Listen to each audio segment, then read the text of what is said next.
That's a very good question, and I know that there are lots of people thinking about it, and I think that, for me, I think it's science education. I mean, you know, in my view, and my view is probably somewhat limited, I mean, I think it's hugely important for we as a scientific community to communicate to policymakers. And there are some individuals who do that very well, and they're treasured.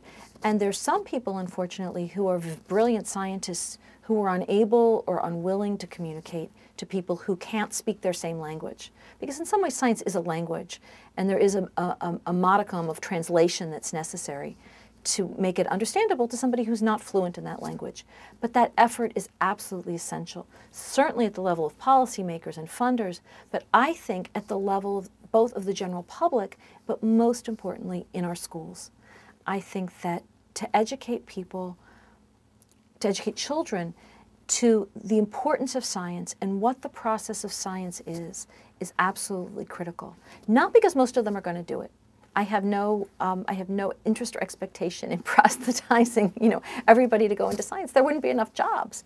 But I think that for an educated population to understand the dynamic process, how things are discovered, the uncertainty in it.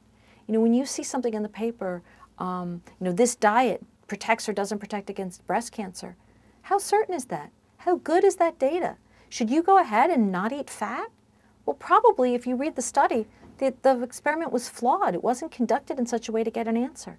People should understand that uncertainty and that you only get the answer to the question that you've asked, and only if you've designed your experiment properly. So those kinds of very basic understandings of the experimental method, I think, can only come from education.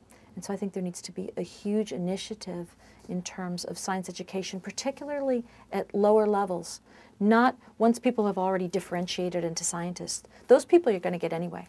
You know, people like me, you have to keep them away from learning about science. It's the people who are going to go into literature, the people who are going into government, the people who go into economics, and the people who are going to be working regular jobs and maybe not doing any particular academic or highly intellectual pursuit. People, regular people, need to understand science, and it's our responsibility as scientists, I think, to help educators design curriculum, design experiences that will facilitate that.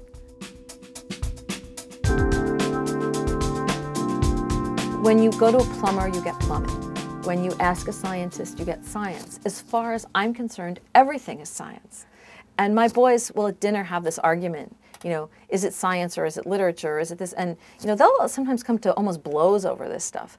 But from my very biased perspective, almost, well, not everything, but a huge amount of what goes on, everything about one's diet, the environment, healthcare, tremendous number of things about the natural world.